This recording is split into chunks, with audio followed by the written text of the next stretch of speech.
한일가왕전, 이래서 애초에 예능이었다. 안녕하세요. 전유진 스토리입니다. 오늘 말씀드릴 내용은 한일가왕전 이래서 애초에 예능이었다 하는 내용입니다. 한일가왕전 2차전 잘 보셨습니까? 내가 한일가왕전 1차전을 직관하고 와서 전유진 스토리를 콜라뮤직으로 바꾸고 전유진 가수가 한일가왕전 우승을 해야 한다는 영상을 단 한 편도 만들지 않은 것은 이유가 다 있었습니다. 한일가왕전은 경연이 아니라 애초에 예능이었기 때문입니다. 이게 무슨 말이냐? 첫 판을 보고 3차전까지 어떻게 진행될지 예상이 되었기 때문입니다. 여러분도 2차전을 보고 나니 제 말이 무슨 말인지 이해가 되는 분들도 있을 겁니다. 애초에 한국팀과 일본팀의 진짜 실력 차이를 가장 잘 알고 있었던 사람은 서혜진 대표였습니다.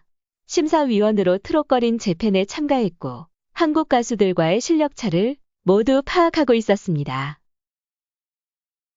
그래서 일본팀을 미리 불러 1차전이 있기 전에 일주일간 트레이닝을 시킵니다. 단기간에 실력차를 극복할 수 없지만 한국팀과 비슷하게 무대에 올릴 수 있을 정도로 만들어야 했기 때문입니다. 의상이나 헤어, 메이크업, 댄스, 무대 효과 등은 물론이고 맞붙게 되는 대진표까지 연출력으로 커버해야 프로그램에 흥미와 긴장감을 줄 수 있었기 때문입니다. 서혜진 대표도 사실 1차전의 승부는 누가 이길지 알 수 없었습니다. 비등비등하게 대진을 짰고 일본팀이 이기게 되었습니다. 만약 1차전이 한국팀이 이겼다면 마지막 1대1 대결에 우타고코로 리에가 출전할 수밖에 없었을 것입니다. 한 번 더 한국팀이 패한다면 프로그램이 3차전까지 가지도 못하고 끝나버리기 때문이죠. 방송 분량이 30%가 날아가 버리죠. 그래서 발등에 불이 떨어진 한국팀에서 린을 2번이나 출전시키고 대진도 린과 우타고코로 리에를 붙여버린 겁니다. 그러니까 한일가왕전은 대진표와 승부를 등을 제작진에서 변경해 승부에 지대한 영향을 미칠 수 있다는 겁니다. 그래서 1차전을 직관한 나는 한일가왕전 승부는 큰 의미가 없구나. 그냥 예능이구나. 바로 파악할 수밖에 없었고 한일가왕전에서 한국팀의 우승에 대해 단 한마디도 하지 않은 것입니다. 전유진 가수의 승리나 점수도 마찬가지입니다.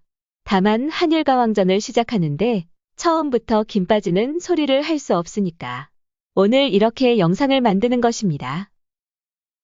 3차전도 마찬가지입니다. 대진에 문제가 있으니 현장 지목전으로 했지만 한국팀이 상대 지목만 바로 한다면 실력이 뛰어나기 때문에 훨씬 유리하다는 말입니다.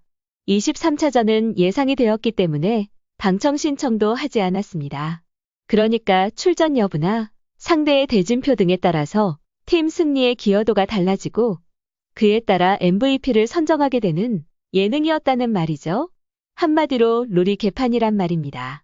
공정한 경기 룰이 아니고 상황에 따라 얼마든지 달라지는 예능 룰이라는 말입니다.